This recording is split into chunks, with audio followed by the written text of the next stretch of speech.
pindah Bank Riau Kepri Syariah. Dalam proses Pak. Oke, masuk. Nah, dalam proses ini apa? Mudah-mudahan Copet pindah ke Bank Riau Kepri Syariah. Amin. Bismillahirrahmanirrahim. Assalamualaikum warahmatullahi wabarakatuh. Alhamdulillahi rabbil alamin. Wabihi nasta'in ala umuri dunya wa din. Ashhadu an la ilaha illallah wahdahu la syarika lah. Wa ashhadu anna sayyidana wa nabiyyana Muhammadan abduhu wa rasuluh sallallahu alaihi wasallam la nabiyya ba'da. Bersyukur kita kepada Allah Ta'ala atas limpahan rahmat dan nikmatnya kita dapat menunaikan ibadah puasa dengan baik pada hari ini. Mudah-mudahan Allah senantiasa memberikan kita waktu, menganugerahkan kepada kita kesehatan, hingga kita dapat mengisi sisa-sisa Ramadan ini dengan baik. Salawat serta salam kepada Rasulullah sallallahu alaihi wasallam. Allahumma salli ala Sayyidina Muhammad wa ala alihi wa sahbihi ajma'in. Muslimin muslimat yang dirahmati Allah subhanahu wa ta'ala, kajian kita pada siang ini bagaimana melaksanakan salat Aidil Fitri. Dulu mungkin hal ini boleh kita katakan tidaklah begitu penting untuk dipelajari oleh semua orang. Karena kebanyakan kita hanya sekedar menjadi makmum. Makmum hanya ikut kepada imam. Tetapi pada hari ini, mau tidak mau, boleh jadi sejumlah besar kita akan menjadi imam di tempat kita sendiri, karena memang ada anjuran untuk melaksanakan sholat Aidil Fitri itu di tempat-tempat tertentu. Maka oleh karena itu, di antara hikmah datangnya wabah corona ini, ia bisa memunculkan imam-imam baru, juga bahkan bisa memunculkan khatib-khatib Aidil Fitri baru. Mudah-mudahan hal ini akan menambah kemampuan kita di dalam melaksanakan ajaran agama ini secara umum. Bapak Ibu yang dimuliakan, muslimin muslimah yang dirahmati, salat Aidil Fitri itu disepakati oleh ulama hukumnya sunat muakkad. Sunat muakkad itu artinya sesuatu yang amat diberatkan. Karena boleh dikatakan Rasulullah sallallahu alaihi wasallam tidak pernah meninggalkan perbuatan ini. Tetapi beliau tetap mengatakan bahwa salat ini adalah sunat. Ada memang sejumlah ulama mengatakan bahwa ia wajib dengan dalil-dalil tertentu. Begitu juga ada yang menyebutkan bahwa ia fardu kifayah. Seperti Imam Ahmad bin Hambal, beliau menyebutkan fardu kifayah. Artinya kalau sekiranya salat Idul Fitri itu tidak dilakukan oleh semua orang Islam, maka dalam pandangan beliau umat Islam seluruhnya berdosa. Karena ini termasuk di antara syiar agama yang harus kita pelihara. Allah Ta'ala dalam Al-Quran menyebutkan bahwa di antara bentuk takwa seseorang itu adalah kemampuan menghidupkan syiar agama itu. Wa may yu'azzim sya'airallah fa innaha min taqwal qulub. Dan siapa yang menghidupkan, menghagungkan syiar-syiar Allah, maka sesungguhnya itu adalah tanda ketakwaan yang ada di dalam hatinya. Maka oleh karena itu, ke depan tentu kita harus bersiap. Karena akhir dari bulan Ramadan ini pasti akan kita tutup dengan Aidil Fitri. Salat Aidil Fitri selain sunnah, ia juga memiliki syarat-syarat tertentu. Ulama-ulama kita mayoritas mengatakan, dan bahkan seluruhnya mengatakan, bahwa salat Aidil Fitri itu sebaiknya dilakukan secara berjamaah dan dilakukan di tanah lapang ataupun di halayak ramai. Karena dengan demikian ghirah dari semangat Aidil Fitri itu akan terasa oleh kita.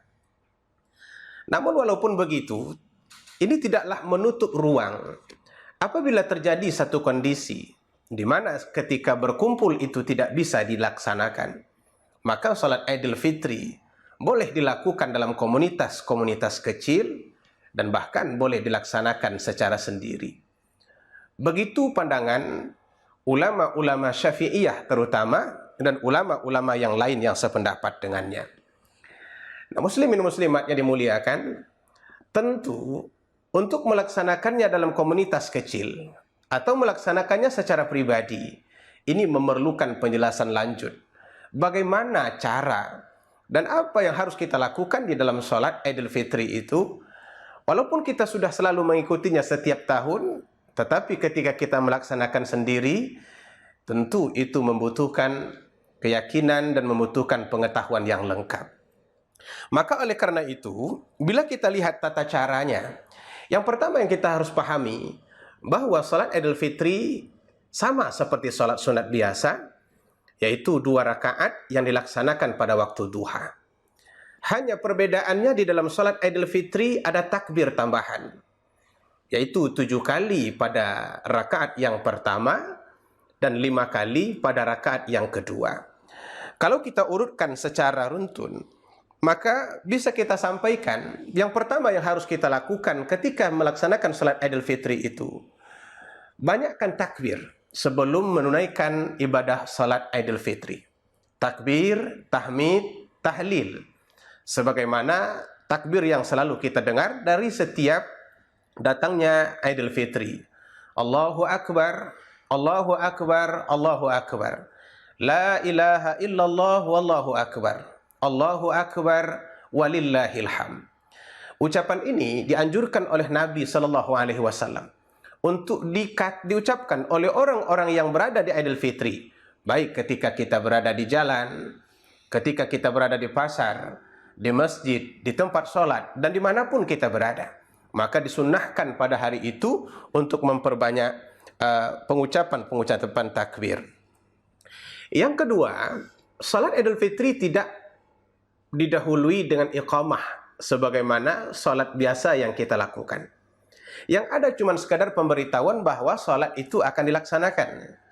Dan lafaz yang selalu kita dengar, sholatul jami'ah, sholatul jami'ah. Ini artinya sholat berjamaah akan kita dirikan. Wahai jamaah, maka berdirilah. Nah, perbedaannya dari iqamah, dalam iqamah itu memang ada kalimat sholat akan didirikan. Qad qamatis shalah, qad qamatis shalah. Disinilah salah satu letak perbedaan antara salat Idul Fitri dan salat yang lainnya. Maka kalau kita melakukannya di tanah lapang, insya Allah ada orang yang akan menanggung-jawabi tugas-tugas itu. Tapi ketika kita berada di rumah yang ada cuma anak dan istri, atau boleh juga mertua, tetangga yang juga ikut bersama, maka ketika kita melaksanakan salat Idul Fitri, sebelum salat itu didirikan, cukuplah mengatakan salatul jami'ah. Salatul jami'ah. Kemudian yang ketiga, yang dianjurkan di dalam salat Idul Fitri itu tentu niatnya. Karena niat ini menjadi pembeda antara satu salat dengan salat yang lain. Kata Rasulullah SAW dalam hadis masyhur yang selalu kita dengar dari penyampaian para asatiz, innamal a'malu bin niat, segala perbuatan itu amat tergantung kepada niatnya. Wa innamal likulli imri'in ma nawa, dan setiap orang hanya akan mendapatkan apa yang ia niatkan. Artinya niat ini menjadi kunci. Salat apakah yang kita lakukan pada waktu itu, niatlah nanti yang akan menentukan. Dan niat salat Idul Fitri ini secara sederhana redaksinya bisa kita sampaikan, usalli sunatal Idul Fitri rak'ataini lillahi ta'ala. Sekiranya kita melaksanakannya sendiri atau ma'muman lillahi ta'ala, kalau kita melaksanakannya secara berjamaah. Usalli sunatal Idul Fitri rak'ataini ma'muman lillahi ta'ala. Bagi seorang imam, tidak disyaratkan ia berniat menjadi imam, hanya yang disyaratkan untuk mengikuti imam ini dan memasang niatnya adalah makmum. Usalli sunatal Idul Fitri rak'ataini ma'muman lillahi ta'ala. Kemudian yang keempat, sebelum kita membaca Al-Fatihah, hendaklah membaca takbir yang tadi sudah kita sebutkan di awal, yaitu 7 kali. Allahu Akbar. Ini tidak masuk takbiratul ihram. Allahu Akbar. Dan di antara kedua takbir, disunnahkan pula membaca subhanallah, walhamdulillah, wala ilaha ilaha illallah huwallahu akbar. Allahu akbar sehingga sampai 7 kali. Dan ini pada rakaat yang pertama. Setelah takbir itu baru kita dianjurkan untuk membaca Al-Fatihah. Dan seterusnya kita cukupkan atau kita lengkapkan dengan membaca ayat Al-Quran. Ada orang bertanya, ayat apa yang harus dibaca? Sunnahnya, kalau kita lihat dari apa yang dilakukan oleh Nabi, di antara ayat-ayat sunnah itu seperti surat Al-A'la, Sabbihisma rabbikal a'la, atau surah Al-Ghashiyah, hal ataka hadithul ghashiyah. Tapi ayat ini lumayan panjang sehingga banyak orang yang tidak hafal. Lalu bolehkah kita membaca ayat lain selain daripada ayat itu? Kata Rasulullah, faqra ma tayassara minal Qur'an. Bacalah apa saja yang paling mudah daripada Al-Qur'an. Kalau hanya dapat atau hafal ayat yang pendek, silahkan dibaca ayat yang pendek. Tapi kalau memang mampu membaca ayat surah yang kita sebutkan tadi, itu termasuk di antara sunnahnya. Kemudian setelah itu, baru kita ruku, sujud, dan kemudian berdiri kembali untuk rakaat yang kedua. Sebelum membaca Al-Fatihah pada rakaat yang kedua, dianjurkan pula untuk bertakbir sebanyak 5 kali. Allahu Akbar. Dan di antara 2 takbir itu kita baca Subhanallah, walhamdulillah, wa la ilaha illallah, huwallahu akbar. Subhanallah, walhamdulillah, wa la ilaha illallah, huwallahu akbar. Seterusnya kita lanjutkan dengan Al-Fatihah dan juga surah-surah Al-Quran yang kita mampu membacanya. Dan seterusnya ruku, sujud, hingga salam sebagaimana pelaksanaan salat sunat biasa. Maka apabila salam itu sudah dilakukan, selesai sudah salat Idul Fitri. Kemudian lagi yang selalu menjadi pemikiran, apakah harus berkhutbah ketika itu? Karena kalau salat itu sudah biasa, khutbah ini yang agak berat. Khutbah ini hukumnya sunat, sebagaimana kesepakatan para ulama dalam bab salat Idul Fitri ini. Sunat itu artinya kalau kita lengkapkan, ia sangat bagus. Tapi jika kita tidak mampu, maka kita tidak dituntut untuk melakukan sesuatu yang tidak bisa kita laksanakan. Allah Maha Kasih. La yukallifullahu nafsan illa wus'aha. Katanya dia tidak akan memberatkan kita dengan sesuatu yang tidak mungkin kita lakukan. Oleh karena itu dalam bab khutbah ini, andai kata kita bisa menyampaikan khutbah itu, maka itu adalah cara yang paling baik. Tapi kalau sekiranya tidak, maka cukuplah melaksanakan ibadah salat sunat Idul Fitri sebagaimana yang telah kita sampaikan tadi. Di dalam khutbah ini, muslimin muslimat yang dimuliakan Allah Subhanahu wa taala, ada beberapa hal yang harus selalu kita perhatikan sebagai syarat dan rukunnya khutbah itu. Pertama, di dalam khutbah itu mestilah kita mulai dengan sedikit pujian, minimal mengucapkan Alhamdulillah. Namun sebelum pujian itu, boleh kita dahulukan dengan takbir. Karena kita sedang berhari raya, boleh kita memperbanyak takbir. Ulama-ulama kita sebagian menyebut, bertakbirlah 9 kali sebelum memulai khutbah. Allahu Akbar, Allahu Akbar, Allahu Akbar. Sehingga 9 kali. Setelah selesai, baru kita sampaikan pujian-pujian kepada Allah. Minimal mengucapkan lafaz Alhamdulillah Rabbil Alamin wassalatu wassalamu ala asyrafil mursalin dan seterusnya. Muqaddimah ini silahkan kita pilih. Mana muqaddimah yang paling mudah bagi kita sehingga tidak memberatkan kita di dalam melaksanakan salat sunat yang dianjurkan ini. Kemudian setelah mengucapkan pujian kepada Allah Ta'ala, hendaklah bersolawat, rukun yang ketiganya kepada Rasulullah Sallallahu Alaihi Wasallam. Allahumma salli ala Muhammad wa ala ali Muhammad. Minimal seperti itulah yang dianjurkan di dalam fikih. Kemudian seterusnya, berwasiatlah dengan ketakwaan kepada jemaah yang hadir. Kalau kebetulan jemaahnya ramai, tetap wasiat takwa.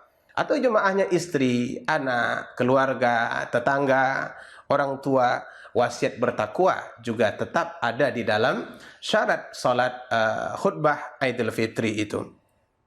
Dan seterusnya, lengkapkan dengan pembacaan ayat Al-Quran yang mudah bagi kita. Dan baru kita tutup khutbah yang pertama dengan menyampaikan mau'izah, pesan-pesan penting yang terkait dengan Idul Fitri dan pelaksanaan ibadah puasa yang telah dilalui, hikmah serta apa yang harus dipertahankan ketika kita telah melalui ibadah di dalam bulan suci Ramadan ini. Ini disebut dengan mau'izah. Setelah itu, maka selesai khutbah pertama, silahkan melanjutkan kepada khutbah yang kedua. Khutbah kedua pun syaratnya lebih kurang sama. Dahulukan sebelum mengucapkan Alhamdulillah dengan takbir sebanyak 7 kali. Yang pertama tadi 9 kali, yang kedua takbirnya 7 kali. Allahu Akbar, Allahu Akbar, Allahu Akbar, walillahil hamd. Seterusnya setelah itu baru mengucapkan Alhamdulillah dan kemudian selawat kepada Rasulullah, Allahumma salli ala Sayyidina Muhammad, dan seterusnya wasiat takwa, ittaqullah haqqa tuqatih wa la tamutunna illa wa antum muslimun. Dan kemudian yang terakhir baru membaca Al-Qur'an, serta kalau sekiranya ada mau'izah yang perlu ditambah, boleh kita menambah mau'izah singkat di situ, dan baru kita tutup dengan doa untuk diri kita, keluarga, orang-orang Islam yang berada di sekeliling kita, serta seluruh umat Islam yang ada di seluruh dunia. Muslimin muslimat yang dirahmati Allah Subhanahu wa taala, tentu pelaksanaan ibadah ini membutuhkan praktek langsung. Apabila kita hanya sekedar mendengar, ada kalanya mendengar itu tidak mampu membuat kita bisa mengingat semua benda yang mesti kita laksanakan dalam menunaikan salat Idul Fitri itu. Maka oleh karena itu, hendaklah ini menjadi catatan bagi kita, dan mudah-mudahan Allah Subhanahu wa taala memanjangkan usia kita, memberikan kesempatan bagi kita untuk melaksanakan Idul Fitri walaupun dalam bentuk yang sangat sederhana atau bentuk yang terbatas.